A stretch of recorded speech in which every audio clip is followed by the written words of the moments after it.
the first thing that I want to address is that what I teach you about essays can be used for either prompt. An expository prompt is used for English 1 and a persuasive prompt is used for English 2. But the way I teach you to write an essay in this video, while formulaic, will help the confused and struggling star writer.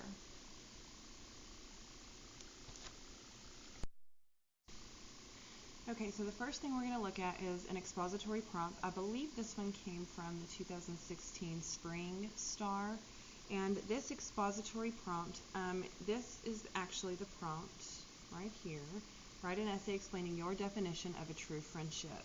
And the other one that we're going to look at is we're going to look at a persuasive prompt. I believe it's from the same year, the same testing cycle, 4-star. And that's the English 2. This prompt is a persuasive prompt. And here's our actual prompt. Write an essay stating your opinion on whether maturity is dependent on a person's age.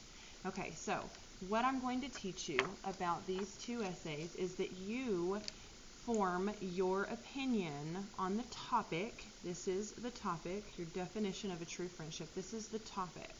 Okay, you're going to form an opinion about that, and then you're going to come up with 2 reasons, okay, to support your opinion. And you will do this for either essay. This essay, we are going to develop our opinion on maturity being dependent on a person's age or not. Okay, so we're going to have our opinion and we're going to have 2 reasons to support our opinion. So either prompt, how I teach you to write this essay will work with either prompt. We're going to develop an opinion and have 2 reasons to back it up. Okay, so for the expository prompt, I'm going to develop an opinion for you and walk through how I come up with the formula for writing an essay. So I like to color code my essay. We've already determined that our topic is the definition of true friendship, and we formed an opinion about that. Now we're going to have a reason A and a reason B on why we believe that to be true. Okay, so if we say as our thesis, because we have to clearly state our thesis is going to be that 2 aspects that define a true friendship are spending time together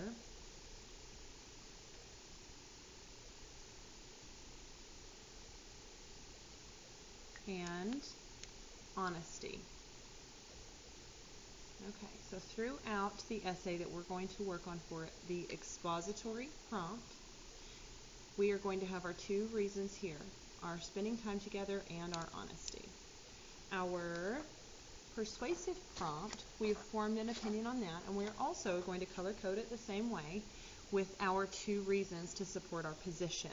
Now for either of these, the position statement, which we call it a position statement on persuasive, and they call it a thesis statement on the prompt, you will see they serve the same function, and so I refer to both as the thesis statement. Even though a persuasive prompt, you would actually call it a position, but I call both a thesis statement for clarity. So both thesis statements will have a reason and a B reason for either essay. Okay. All right. So our persuasive prompt is dependent on whether is maturity dependent on a person's age? And we have to say, yes, it is dependent on a person's age, or no, it is not dependent on a person's age. So for the example that I wrote, and the state of Texas does not care what side you pick, just that you pick a side. They do not want you writing about both. They want you to pick a side. You are supposed to persuade one side or the other, and you are supposed to have an opinion. So don't write that both are good, or that it might in this case and it might not in that case. Do not write that essay. They don't want compare and contrast. They want you to persuade them. Okay, so our 2 reasons that maturity, what I'm going to write is that maturity does not depend on a person's age. And the first reason is that individual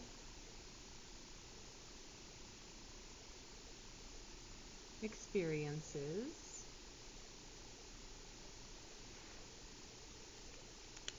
and personality. I'll show you how all this comes together in just a moment. Okay, so reason A was that individual experience, and reason B is that personality. These are the 2 factors that develop a person's maturity level. Okay, so I'm going to show you our thesis for either sentence, and I'm going to have it color-coded for you.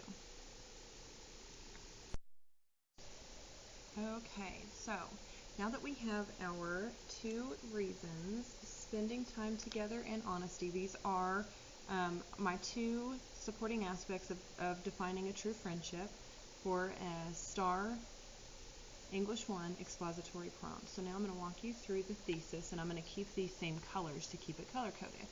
Okay, so my thesis, it has now become 2 aspects that define a true friendship are spending time together, I'm keeping that same idea, and honesty. And then I'm going to go ahead, before I do my hook or my bridge or I set up my entire essay, I'm going to write my 2 topic sentences based on this thesis. Okay, and I'll still show you how to put all these together. But I use what I call the root of the thesis right here that I took straight from the prompt. Definition of true friendship. Okay, define a true friendship. I use their words, and then I can't get off task. I can't get off topic if I use their words. Okay, it helps guide me. All right, so 2 aspects that define a true friendship are spending time together, that's the reason that I came up with, and honesty. That's another thing that I think about whenever I think about a real friend, a true friendship. Okay, so I change my wording slightly so that I don't get too repetitive since I am working in a formula. Okay, so my topic sentence A, to go with my reason A, okay, and it's going to go in my first body paragraph, is one aspect of the best friendship ever is spending time together. I kept it color-coded so that you can see I used the same phrase, okay? And then my topic sentence B, I'm going to use that idea again as well. So my topic sentence B, which will go at the head of my second body paragraph, is another way to define, I use their word again, definition, define, and then I changed my wording slightly. I had said best here, and it says true here, and I said real here, and it says true here. And I changed my wording slightly so that I'm not using the exact same words over and over again. Okay, so another way to define a real friendship is honesty, and I left it color-coded so that all my B is green and all my A is red. And then whenever we restate our thesis, we're going to have these ideas again, red and green. Okay, and we're going to rephrase this when we do a restated thesis, which I'll show you next. All right, so for my restated thesis, I have again my A, my spending time together, and my honesty. And then I am going to get just slightly sassy here. I'm going to say the most obvious and the best ways, because I'm trying to show that my opinion is the best opinion. I'm trying to explain that my opinion is the best opinion that there is. Okay, so spending time together and honesty, still my A and my B, and they're color-coded red and green, red and green. Spending time together and honesty are the most obvious and the best ways to determine a true friendship from a fake friendship. Okay, so this is the skeleton to an essay. This will not make a good essay because I haven't proved that I'm right with any examples, and I haven't explained my examples in any way. So this is just a skeleton. This will not get you a 4, a 3, or a 4.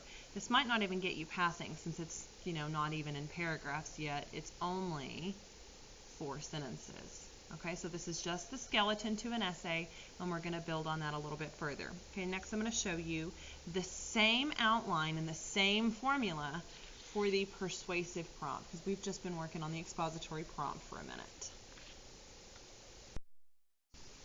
Okay, back to the persuasive prompt, showing you the formula where we use A and B and we color code it. Our A and our B for our thesis statement, which I told you is the same as the position statement. For our prompt on our opinion whether maturity is dependent on a person's age, my thesis using my A and my B color-coded is right here. I've said that maturity doesn't depend on a person's age because individual experiences and personality are the 2 factors that determines a person's maturity level. So then my topic sentence A, which is going to go in my first body paragraph, and I use my prompt, I use my same words, maturity and dependent on age, maturity depending on age.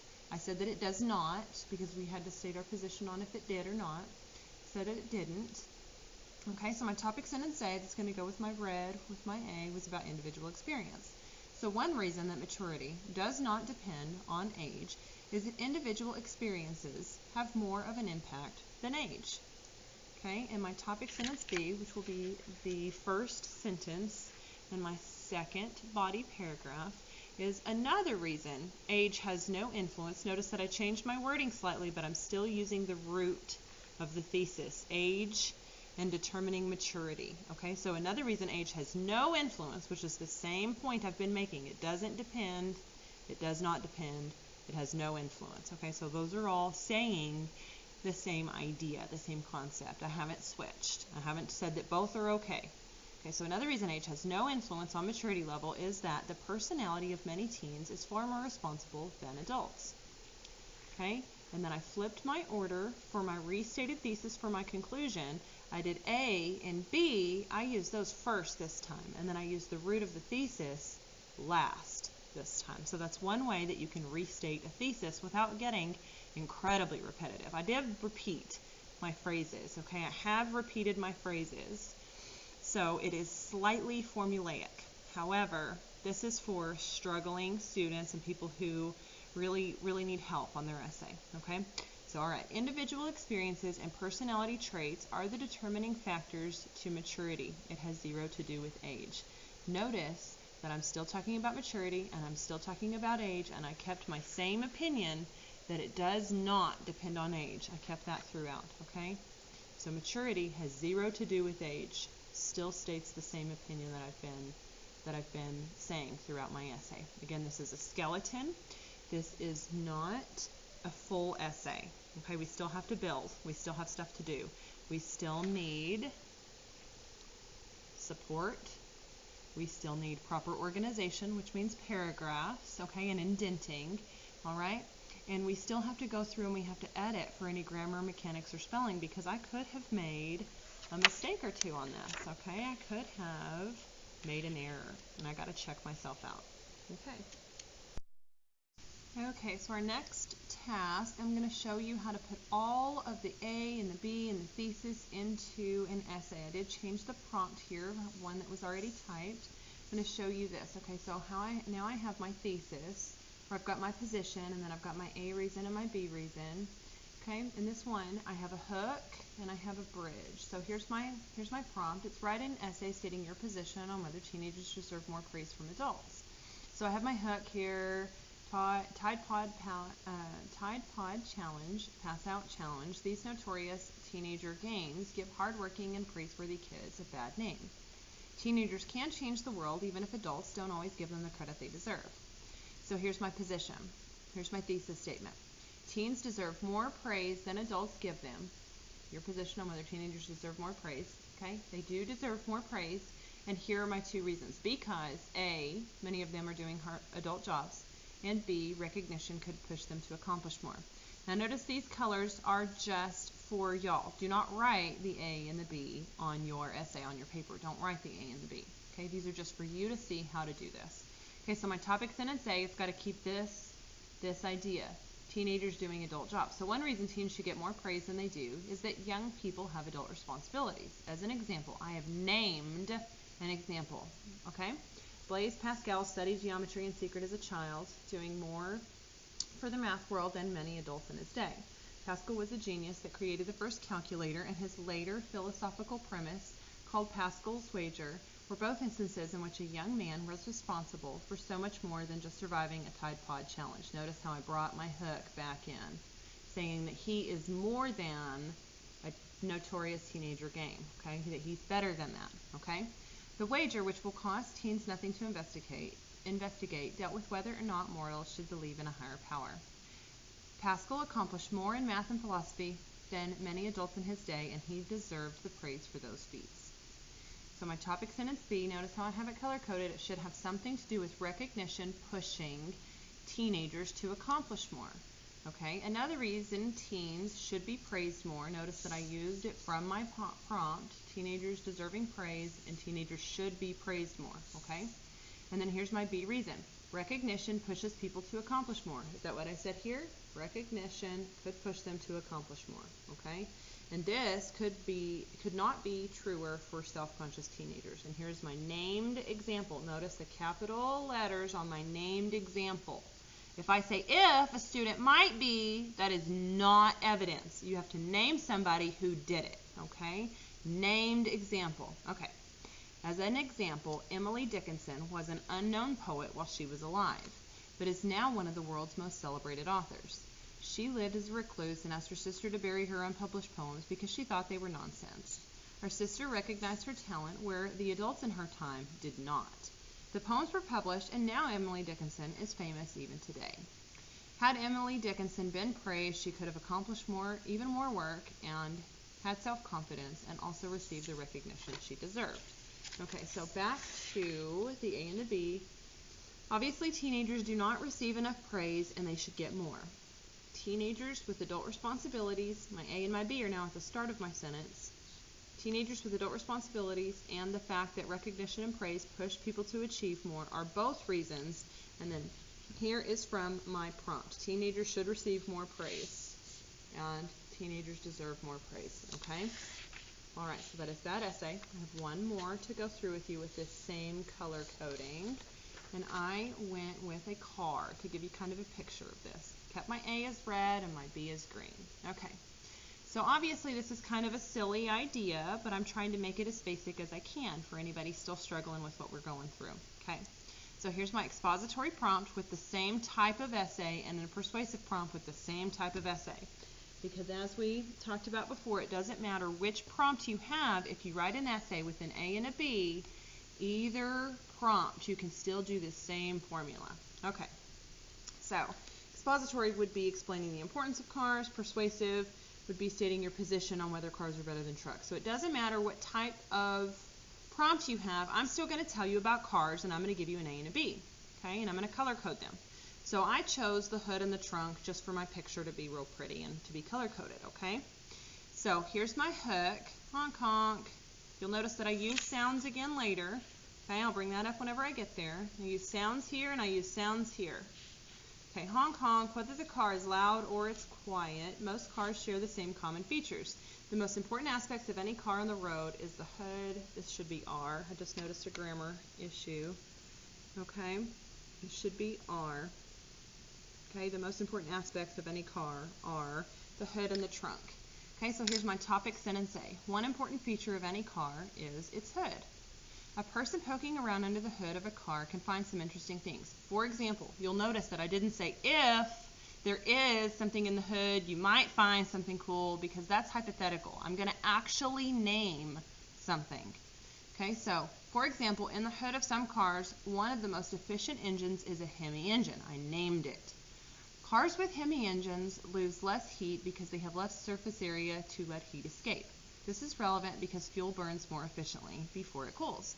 One of the most interesting aspects of a car is the engine, and especially if it contains a Hemi engine. Okay, I said it twice.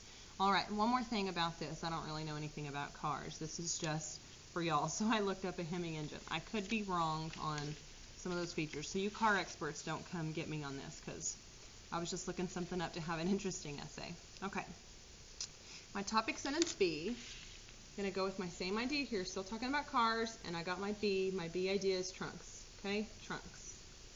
And they match the color. All of this paragraph is A, all of this paragraph is green. Okay, my topic sentence B, I'm just talking about trunks. Another amazing feature of cars is that they have trunks. Trunks are a necessity for many people because they allow for ample storage space. For example, one car with a lot of storage space in the trunk is a Chrysler 200. I named it. It has a capital letter and I named it. I didn't say, you might have a big trunk if you buy a big car. Okay? I named an actual proof. I'm proving that this has a big trunk. Okay? The Chrysler 200 boasts one of the largest trunks on the market, and this is important because trunks are a requirement for any vehicle. Notice my last statement. I didn't just say, for example, a car with a big trunk is a Chrysler. I told you why we care. Why do we care? This is important because, and right here, this is relevant because. I told you why we care. I didn't just say an example. I gave you a relevant statement to why it's important to what we're talking about. Okay? All right. So the Chrysler 200 has a big trunk, and this is important because trunks are a requirement for any vehicle. Okay. So now I am restating my thesis, and instead of going my A and my B at the end of my thesis, I put my A and my B at the front of my thesis, and I actually even flipped them. Trunks and hoods are not the only aspects that are important in a vehicle, but they are definitely the most interesting. Some cars are small and some cars are large. Some sound like a freight train. Remember, I did sound up here, and I call this the re-hook. I hooked here with a sound, and I'm talking about sounds again. Some sound like a freight train in a tunnel, and others are as quiet as a Prius. But the best sound any car can make is the hum under the hood and the click of a closing trunk. Notice what I did. I talked about sounds, and I brought my A and my B back, okay? That's how you re-hook. You talk about this idea again, okay? And that's an effective hook. All right, and I have one last thing to do. I'm going to show you another picture for an essay, okay? And I'm going to use some candy to do that. Up here in your thesis, you have your red, I got a gummy worm, red and green up here in your thesis. Okay, he's going to move on me. Okay, and then down here in my thesis again, I have red and green. I have a restated thesis, red and green. Okay, for my topic sentence A, I have a red topic sentence. I'm using a Swedish fish. Okay, and for my topic sentence B, I have a green fish. And for my named example, and this is important how I circled them because your example is your lifesaver. Okay? All right. So I have my color-coded essay. I have a thesis and a restated thesis, and they have both red and green. Okay? Both have red and green. And then in my A paragraph, or my red paragraph, I have a topic sentence where I've talked about the same idea, and I have my lifesaver. I have my named example. Okay, then I have a topic sentence B. B is green. And I have my lifesaver, my named example. Okay, so I hope I've created a couple pictures for you to help you understand and to remember how to build an effective essay for either the expository essay or the persuasive essay.